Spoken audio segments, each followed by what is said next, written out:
This is segment 2. This is Tom Harris again. I'm the director of the University Center for Economic Development, and this is part of the University of Nevada, Reno Cooperative Extension Program Risk Management Agency. We're going to be talking with Mike Helmer, who is part of this program, and we're going to be discussing hay and grain prices, which are very important to many areas of our state. This is one of the major producers of agricultural products. So Mike, go ahead and with your session. Okay, thank you, Tom. Well, one of the reasons why I wanted to cover this as one of the early sessions is because a lot of what goes on in Nevada, particularly Nevada agriculture, with the major sector being cow-calf, and another large sector being dairy, we have sheep production, are feed prices and feed costs. But we also have producers of hay and some grains in this state, and how those prices go impact their bottom lines as well. So I'd like to start off by just taking a look at talk about what's happened in the hay market over the last few years, and what is likely to happen in the next few years. If we look at this chart, this goes through 2015 with absolutely hard numbers that we get from the USDA, and the 2016 numbers are preliminary. And what this shows is hay acreage for the blue part of the segment is for alfalfa hay, and then the red part is for other hay, primarily meadow hay. And one of the things that really impacts hay production, particularly in the last few years, has been the water situation in this state. Now, normally if you have a year or two of drought, that doesn't really have a big impact on hay, since all hay is irrigated, and if there's enough water supplies there, we can continue to draw down the reservoirs and irrigate. But not so in the last year. There was a lot of water allocations that were next to nothing, and some of them were nothing, and hay producers, particularly alfalfa producers, had to cut back on their cuttings in some place, and sometimes just not even harvest at all.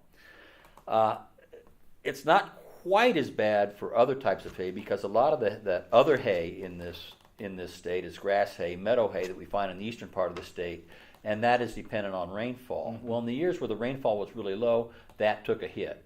But in this last year where rainfall improved in 2016, particularly in the eastern part of the state, some of those yields came back, and that production came back. Nevertheless, hay acreage is still down. It's down considerably from where it was 5 or 6 years ago, when we were almost 500,000 acres, and now we're down to less than 400,000 acres, even with the improvement this year. So a couple of things have to happen to bring that hay production back. One is we need the water. But a few things happen during the drought that are going to impact how long it takes to come back, and part of that is the fact that hay rotations got disrupted in some areas. That is, a stand of hay doesn't last forever. It needs to be rotated with another crop for a year or two and then reestablished. Well, it takes water to put in a rotation crop, particularly if it's something like onions or garlic.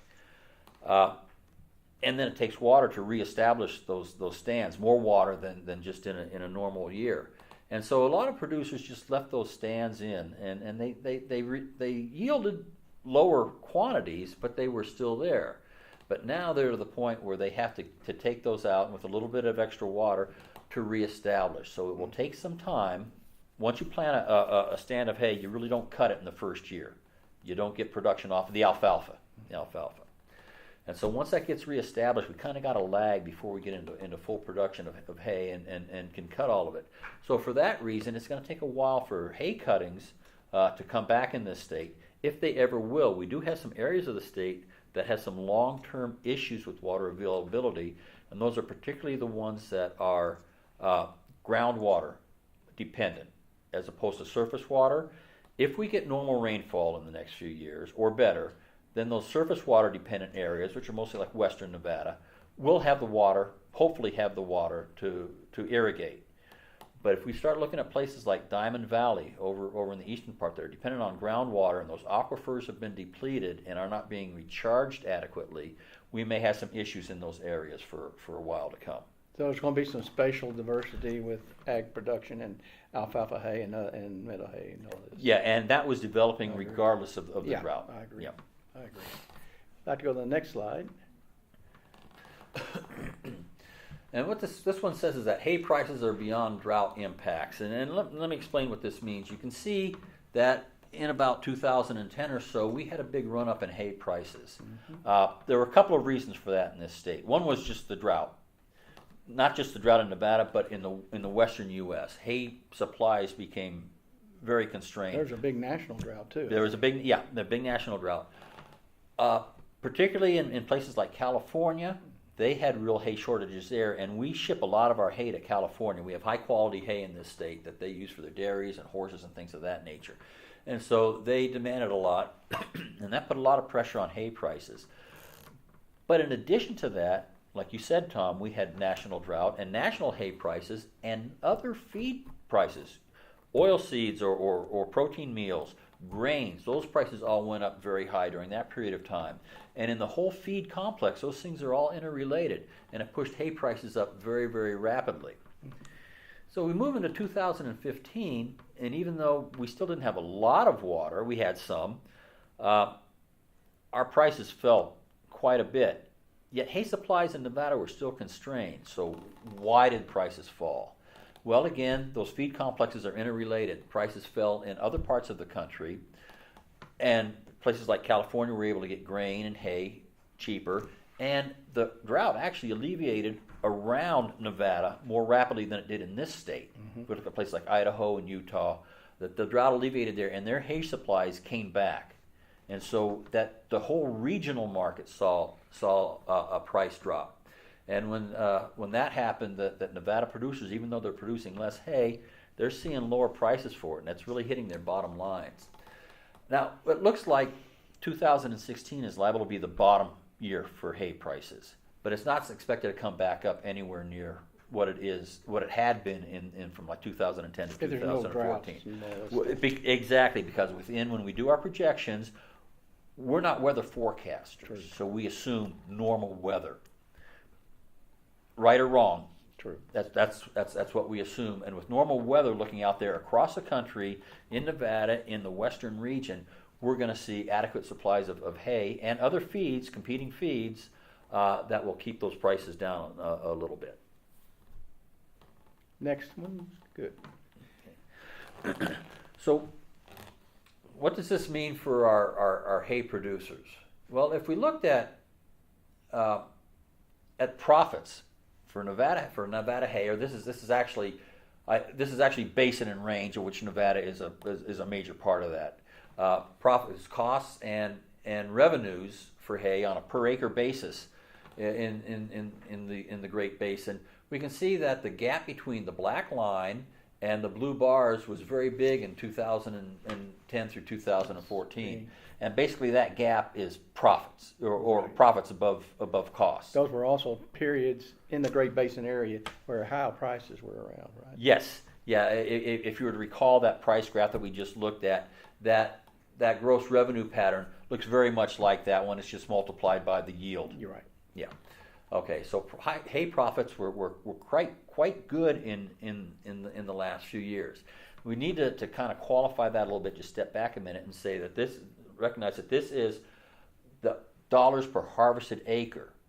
And so we also saw that a lot of hay producers harvested lower acres. So even though they may have had higher profits per acre because they harvested less acres, total acreage, the revenues were constrained a bit, yeah, were dampened. But with the price drop that we're seeing last year and this year, and relatively low prices continuing on in the future, going to go up a little bit over time, but not go back to where they were a couple of years ago. We see that the hay profitability is much less than it was a few years ago. And so if you're a hay producer, let's say that you sell a lot of your hay, your profits are going to be down. Mm-hmm. If you grow a lot of your own hay, if you're a dairy producer, for example, or you're a cow-calf operator who grows a lot of your own hay, yeah, you're going to grow, you're going to consume it. It's not going to affect you as much. The people that are going to actually benefit from this, and there are some that will benefit, it won't be our hay producers, but it will be those who purchase hay. For example, there are some of our dairy operations that purchase a lot of their hay, and those feed costs are going to decline because of this. Good. Next one.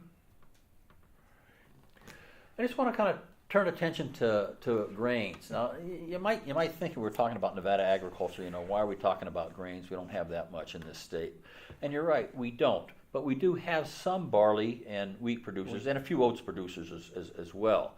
And what this slide just shows is the Nevada net returns per acre. And you can see that if you go to the 2015 point, that's when grain prices nationally dropped a bit, and the Nevada grain prices are driven by national prices as well. You can see that those net returns per acre dropped a bunch, especially for wheat.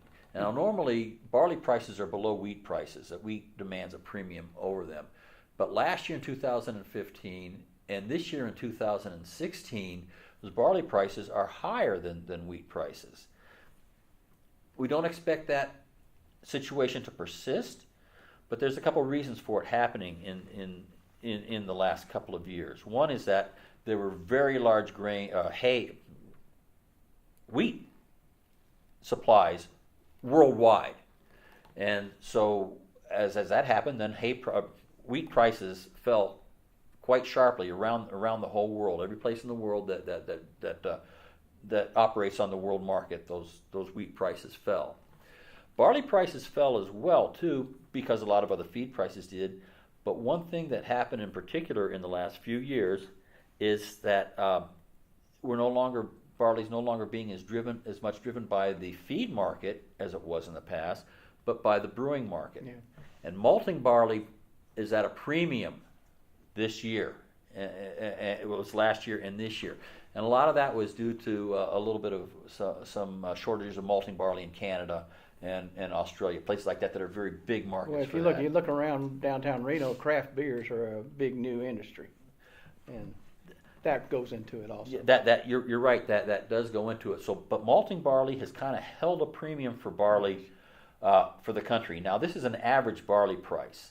And if you're a feed barley producer, if you're not producing that high quality barley, you're not going to get that price for it. Also, Mike, probably also China has been such a big player.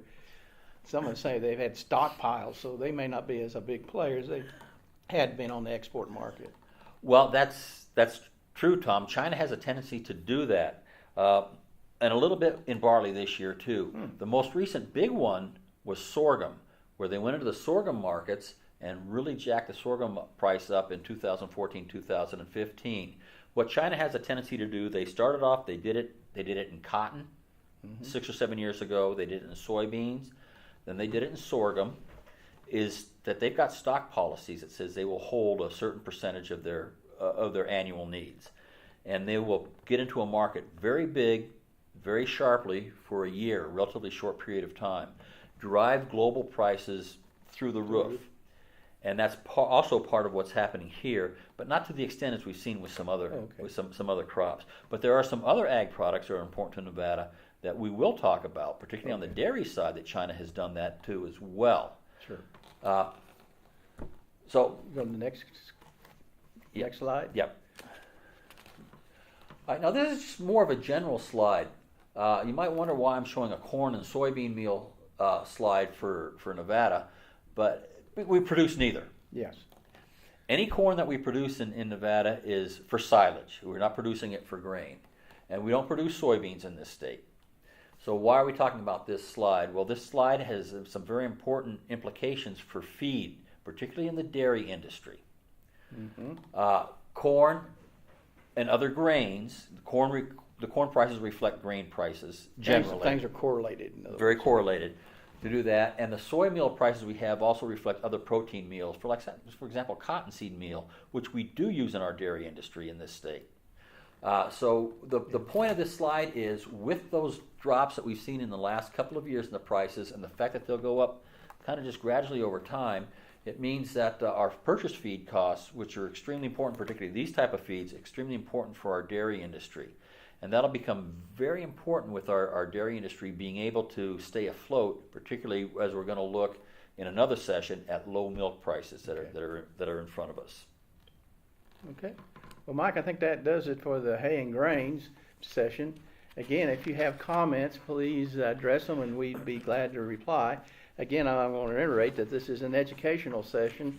This is not financial recommendations. And the next one we'll be talking about is cow-calf operation, the cow-calf sector, which is very important for the state of Nevada.